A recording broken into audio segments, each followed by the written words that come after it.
Accuracy, balance, credibility, यो हो FC television. नमस्कार, म बीपी पोखरेल। कार्यक्रम हो शेयर बजार। कुनै पनि देशको आर्थिक विकासको एउटा महत्त्वपूर्ण आयाम भनेको शेयर बजार पनि हो। जुनै पनि मुलुकमा शेयर बजारको सूचकाङ्क त्यो देशको आर्थिक विकासको गतिलाई प्रतिबिम्बित गर्दछ। त्यसैले राष्ट्रिय तथा अन्तर्राष्ट्रिय शेयर बजारको विषयमा लगानीकर्ता र आम सर्वसाधारणलाई समेत चासो राख्ने गर्दछन्। त्यसैले शेयर बजारको सबै आयामलाई जानकारी गराउने उद्देश्यले हामीले शेयर बजार कार्यक्रम सञ्चालन गरेका हौँ।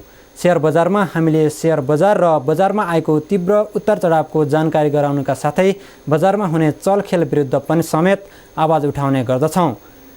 यो कार्यक्रम तपाईँले हरेक हप्ता यही समयमा हेर्न सक्नुहुनेछ।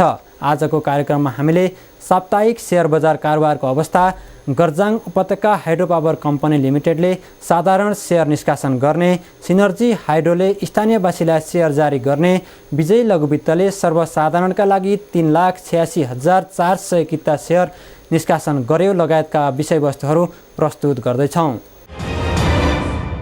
कार्यक्रम सुरु गरौँ नेपाली शेयर बजारमा भएका साताभरिका यी विभिन्न शेयर गतिविधिबाट।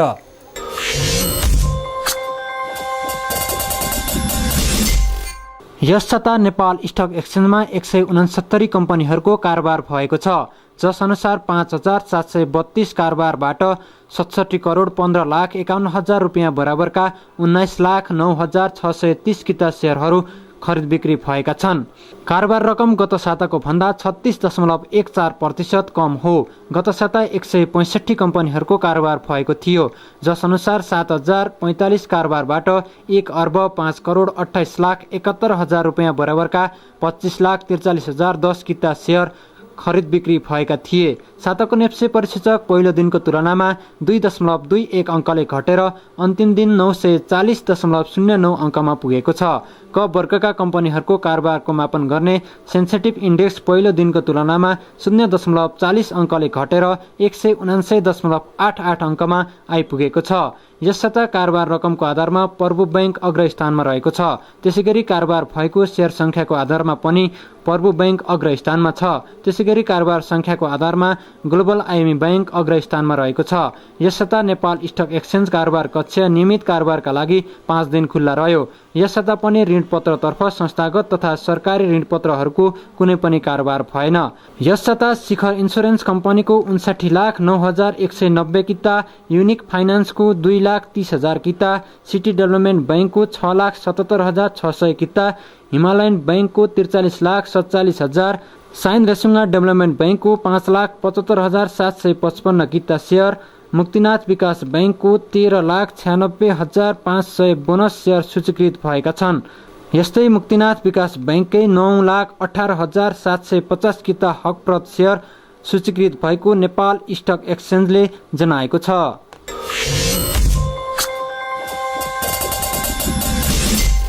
गर्जाङ उपत्यका हाइड्रो पावर कम्पनी लिमिटेडले साधारण शेयर निष्कासन गर्ने भएको छ।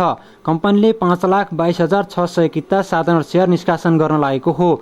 शेयर निष्कासन गर्न कम्पनीले निष्कासन तथा बिक्री प्रबन्धकमा NIBL क्यापिटल मार्केटलाई नियुक्ति गरेको छ। निष्कासन पत्रमा कम्पनीका प्रबन्ध सञ्चालक अरुण सुवेदी र NIBL का महाप्रबन्धक मेघ बहादुर थापाले हस्ताक्षर गरेका छन्। कम्पनीले रामेछाप जिल्लाको चुरे गाविस स्थित चाके खोलामा आयोजना सञ्चालन गर्दैछ। कम्पनीले त्यहाँबाट 2.83 मेगावाट विद्युत उत्पादन गर्नेछ। कम्पनीले जग्गा अधिग्रहण गरिसकेको छ भने चालु आर्थिक वर्षभित्रै शेयर निष्कासन गर्ने योजना बनाएको छ।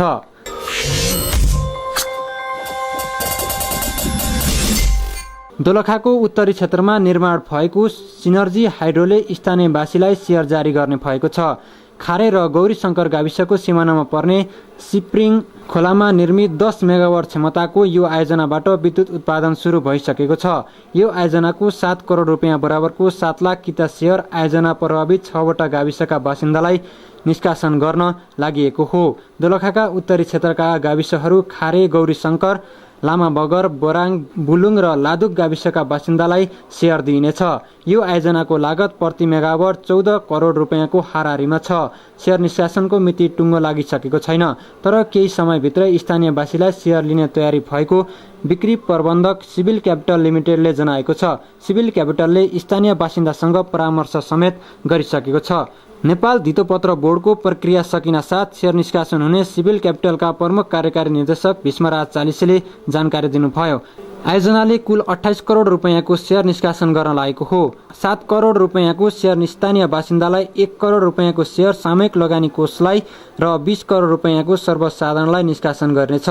स्थानीय बासिन्दालाई बाँडफाँड गरेपछि सर्वसाधारणका लागि निष्कासन गर्ने तयारी आयोजनाको छ।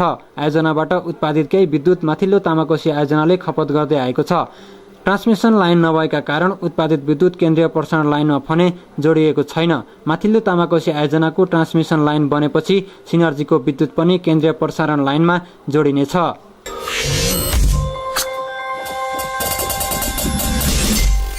विजय लघुवित्तले सर्वसाधारणका लागि 3,86,400 किता सेयर निष्कासन गरेको छ। सर्वसाधारणले विजयको सेयरमा न्यूनतम 50 कितादेखि अधिकतम 2,000 कितासम्म आवेदन दिन पाउनेछन्। संस्थाको कर्मचारीका लागि 12,600 किता र सामूहिक लगानी कोषको 21,000 किता यसअघि नै बाँडफाँड भइसकेको छ। अहिले संस्थाको चुक्ता पुँजी 14 करोड रुपैयाँ छ।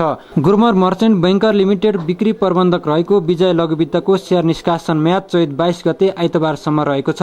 संस्थाको केन्द्रीय कार्यालय रजहर 1 नवलपरासीमा रहेको छ। विजय लघुवित्तको सेयर आवेदन फारम सङ्कलन ग्रोमर मर्चेन्टको कार्यालय, विजय लघुवित्तको केन्द्रीय कार्यालय, गुडविल फाइनान्सका शाखाहरू, NIPL capital market, S capital, S development bank, Siddhartha बैंकको नारायणगढ तथा पोखरा शाखा र साझा विकास बैंकलाई तोकिएको छ।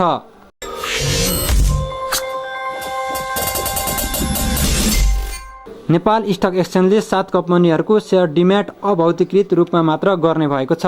नेप्सेले वैशाख 6 गतेदेखि 7 कम्पनी डिम्याट सेयर मात्रै कारोबार गर्ने भएको हो। नेप्सेले global IME bank, Himalayan general insurance, Shikhar insurance, Everest finance, Unilever Nepal, Mahalaxmi finance र तारागाउँ रिजेन्सी होटलको डिम्याट सेयर मात्र कारोबार गर्ने भएको हो। नेप्सेले चैत 22 गतेदेखि लागू हुने गरी सेयर खरिदकर्ताले अनिवार्य रूपमा अभौतिकृत सेयर प्राप्त गर्ने भन्दै आफ्नो बेनिफिसियरी ओनर आइडेन्टिफिकेसन नम्बर पेश गर्न निर्देशन दिएको छ। यस्तै नेप्सेले बिटीमा राखेका वा अनुसूची बनाएका ग्राहकले 15 दिनभित्र सेयर बिक्री गर्नुपर्ने भन्दै नेप्सेले बिक्री नभएका वा नगरेका सेयर नामसारी गरी सेयर प्रमाणपत्र प्राप्त गर्नुपर्ने वा डिम्याट खातामा जम्मा गर्नुपर्ने व्यवस्था समेत गरेको छ।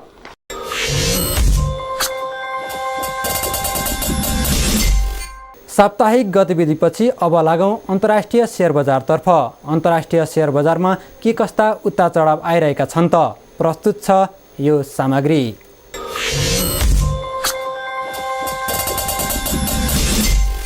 नेपाली सेयर बजारमा गिरावट आइरहेको अवस्थामा अन्तर्राष्ट्रिय बजारमा भने सुधार आइरहेको छ।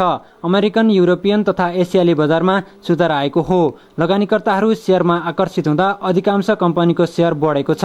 शुक्रबारको कारोबारलाई आधार मान्दा उत्तर तथा दक्षिण अमेरिकी अन्तर्गत S&P मार्केट्समा 0.35% सुधार आएको छ भने डाउ जोन्सको कारोबारमा 0.37% सुधार आयो। यस्तै मेक्सिकोको मेक्किन बोल्सामा 1.09% सुधार आयो भने ब्राजिलको ब्राजिल बोबेस्पाको कारोबारमा 3.67% सुधार आयो। यसैगरी युरोपियन बजार पनि सन्तोषजनक नै देखिएको छ। शुक्रबारको कारोबारमा बेलायतको FTISमा 0.35% सुधार आयो भने जर्मनीको डेक्स मार्केटको कारोबारमा भने 0.28% ओह्रालो लाग्यो। यस्तै फ्रान्सको CAC मार्केटमा 0.24% सुधार देखिएको छ। पछिल्ला दिनमा एसियाली बजारमा पनि राम्रै सुधार देखिरहेको छ। चीनको साङ्घाई कम्पोजिटमा 1%, हङकङको ह्याङस्याङमा 0.76%, जापानको नेकेईमा 0.63% सुधार आयो। यसैगरी नेपालको छिमेकी मुलुक भारतको मुम्बई स्टक एक्सचेन्जमा 1.08% सुधार आयो। यसरी समग्रमा हेर्दा अन्तर्राष्ट्रिय सेयर बजारमा सुधार आइरहेको छ।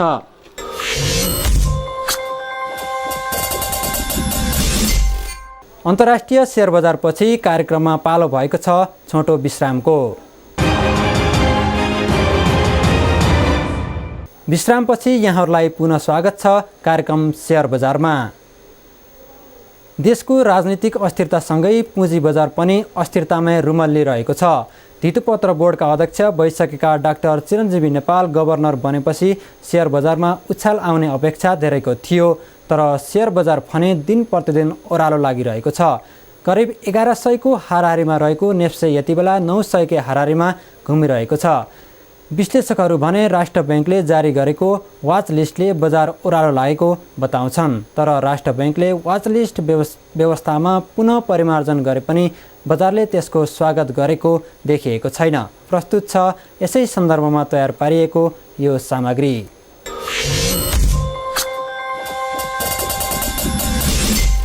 राजनीतिक गतिरोधले अन्यलमा रहेको सेयर बजार नेपाल राष्ट्र ब्याङ्कले वाच लिस्टको व्यवस्था थप गर्दै 5% नोक्सानी व्यवस्थापन गर्नुपर्ने नीति ल्याएपछि निरन्तर घटिरहेको छ।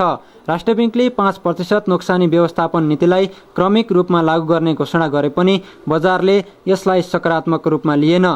नीति क्षेत्र मैत्री तथा धितोपत्र बोर्डमा अध्यक्षको जिम्मेवारी सम्हालिसकेका डाक्टर नेपाल गभर्नर नियुक्ति भएपछि बजार बढ्ने लगानीकर्ताको अनुमान गलत साबित भएको छ। यति बेला पछिल्ला दिनमा नेप्से परिसूचक मात्रै होइन, कारोबार रकम पनि घटेको छ। राष्ट्र ब्याङ्कले वाच लिस्टको व्यवस्थामा परिमार्जन गरेपछि असार मसान्तसम्म 2% नोक्सानी व्यवस्थापन गर्नुपर्ने हुन्छ।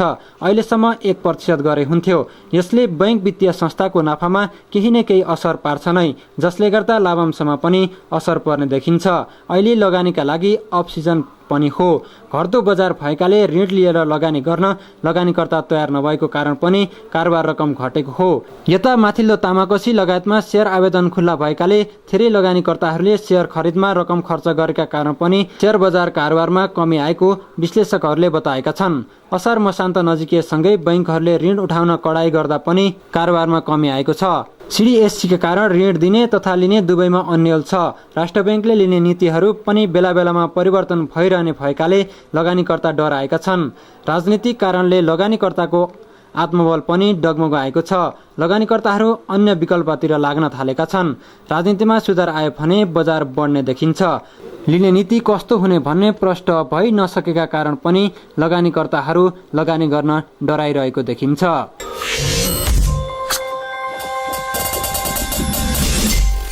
हवस् त आजका लागि कार्यक्रम सेयर मार्केट यति नै।